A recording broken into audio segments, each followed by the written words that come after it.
जिस दिन इमरान खान जेल से बाहर पहला कदम रखेंगे ना, इस हुकूमत की क्लिनिकल डेथ हो जाएगी। आप बंदूक से खौफ पैदा कर सकते हैं, उस खौफ को कायम नहीं रख सकते। पता है कि इस मुल्क का मसला फेक न्यूज़ नहीं है, इस मुल्क का मसला फेक स्टेट है, जो बंदूक के जोर पे हमारे ही टैक्सों से पैसे लेकर हमारे पर बंदूक ताने खड़े हैं।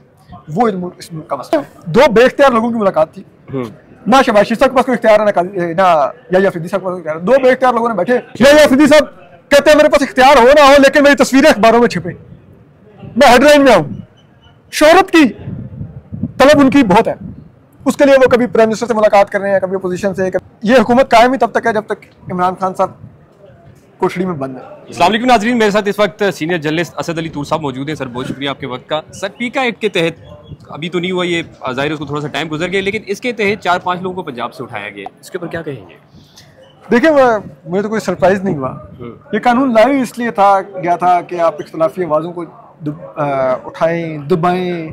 ठीक है, मुल्क में जो ऑलरेडी बहुत ही घुटनज़दा माहौल है उसको बिल्कुल ही आप सांस लेने के काबिल ना छोड़ें। इस रियासत का हदफ है कि ये इस मुल्क को एक कब्रिस्तान में बदल दे, जहाँ पर कोई आवाज़ ना, एक हू का आलम हो। तो वो इनका टारगेट है, उसी के लिए पीका लाए थे। 4-5 उठाए हैं। मुझे तो मैं आने वाले दिनों बहुत बड़ी तादाद में लोगों को उठते हुए देख रहा हूँ। 4-5 तो अभी जिसे कहता ना, ये देख का पहला दाना है। तो सर इसमें तो सहाफ़ियों के अलावा आम लोगों को भी उठाया जा रहा है कि किसी को कोई बात पसंद नहीं आ रही तो उसको उठा के ले जाए। यही कह रहा हूँ, ये सिर्फ सहाफ़ियों के लिए नहीं, मैंने आपको कहा मुल्क में कब्रिस्तान का माहौल चाहते हैं। सिर्फ मीडिया को खामोश करने से कब्रिस्तान का माहौल नहीं पैदा होता। आपने इस पूरे मुल्क की एक एक आवाज़ को दबाना है। सिर्फ इस मुल्क में वो आवाज़ें जो चाहते हैं जो रियासती प्रोपेगेंडा करें, जो रियासत के झूठ के साथ मिलकर झूठ बोलें, जो रियासत के झूठ में हिस्सा डालें। मोतीउल्लाह जान साहब कहते थे कि इस मुल्क का मसला फेक न्यूज़ नहीं है, इस मुल्क का मसला फेक स्टेट है, जो इस मुल्क में मुसल्लत है, जिसका कब्जा है, जो बंदूक के जोर पे हमारे ही टैक्सों से पैसे लेकर हमारे पर बंदूक ताने खड़े हैं। वो इस मुल्क का मसला है। तूर साहब मुझे ये भी बताएं कि अब तक जो हमारे चीफ जस्टिस हैं याहिया अफरीदी साहब, इनकी कारकर्दगी को किस तरह देख रहे हैं? इससे पहले जो चीफ जस्टिस थे काजी फायजी साहब, काफ़ी तनकीद उनके ऊपर हुआ करती थी उनके फैसलों की वजह से। इनकी कारकर्दगी को अब तक किस तरह देख रहे हैं? अच्छा देखें, याहिया अफरीदी साहब मेरे ख्याल में चीफ जस्टिस काजी फायजी साहब का से भी एक स्टेप आगे हैं। अच्छा, क्योंकि काजी फायजी साहब को हम कहते थे ना आप मिले हुए हैं, तो वो रिएक्ट करते थे, मुझे कोई मत में मिला। वो ये कहते हैं हाँ कहते रहो, काम मैंने उन्हीं का करना है। ठीक है, लाइक ये उस चीज को महसूस भी नहीं करते। ठीक है, ये उसमें सभी आगे गुजरे, मतलब इनके लिए वो तमाम म्यार हो रही हैं, कोई इज्जत ग्रेस, ये म्यार इनके लिए कुछ और है।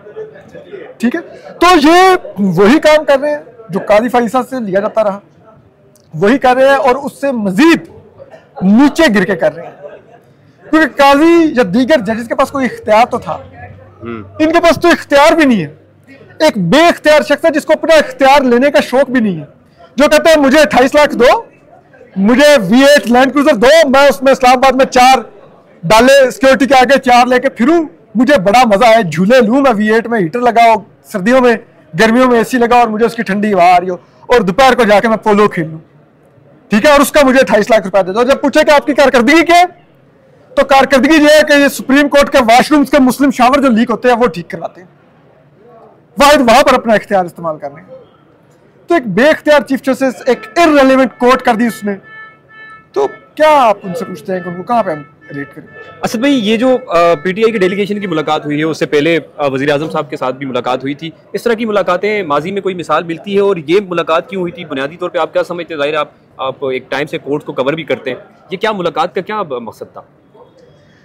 यार देखें, दो बेइख्तियार लोगों की मुलाकात थी, ना शहबाज शरीफ साहब के पास कोई इख्तियार है, ना याहिया अफरीदी साहब के पास कोई इख्तियार है। दो बेइख्तियार लोगों ने बैठे, उन्होंने बैठ के गपशप की, चाय पी, हंसे, कौम पर भी हंसे कि उनसे करोड़ों अरबों रुपए की मुराद हम खा रहे हैं और उनको दे रहे कुछ नहीं, ताकत किसी और के पास है, हम उनकी कठपुतलियां हैं। ये मुलाकात थी।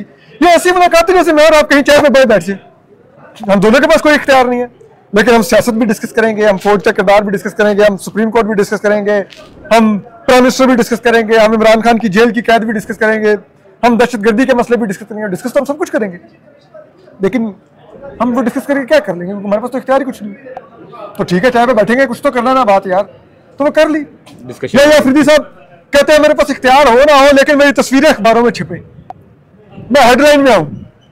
शोहरत की तलब उनकी बहुत है, उसके लिए वो कभी प्राइम मिनिस्टर से मुलाकात कर रहे हैं, कभी अपोजिशन से, कभी किसी से, कभी किसी से। भाई एक सेपरेशन ऑफ पावर होती थी, एक सुप्रीम कोर्ट का कोड ऑफ कंडक्ट है, ठीक है, आपको ही सुप्रीम जुडिशियल काउंसिल ने बनाया हुआ, तो उसको थोड़ी सी ग्रेस दिखा के उसी को फॉलो करनी।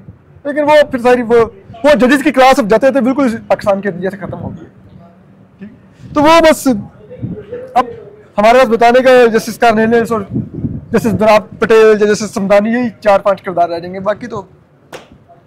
अच्छा तूर साहब, मुझे ये बता दें कि इमरान खान, जाहिर है ये बातें हम सुनते हैं, ये बातें चल रही हैं कि जब तक इमरान खान साहब खुद नहीं चाहेंगे वो जेल से बाहर नहीं आएंगे।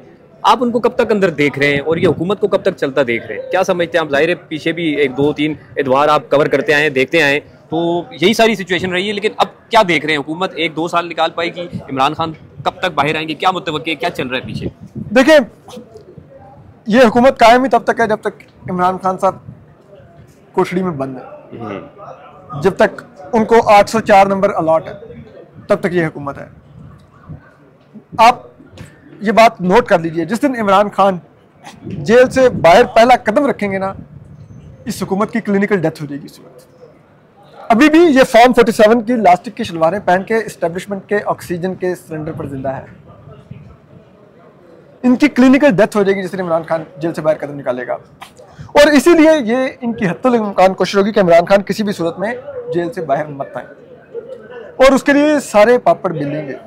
लेकिन मैं इस निज़ाम को जो देखता हूँ, क्योंकि ये इसमें जबर का एक नया लेवल इन्होंने टच किया, तो जब इतनी घुटन कर दी जाए, जब इतनी नफरत पैदा कर दी जाए, और जब उस निज़ाम के पास 1% भी लेजिटिमेसी ना हो, ठीक है, तो डंडे के जोर पे आप ज्यादा अरसा नहीं चला सकते निज़ाम।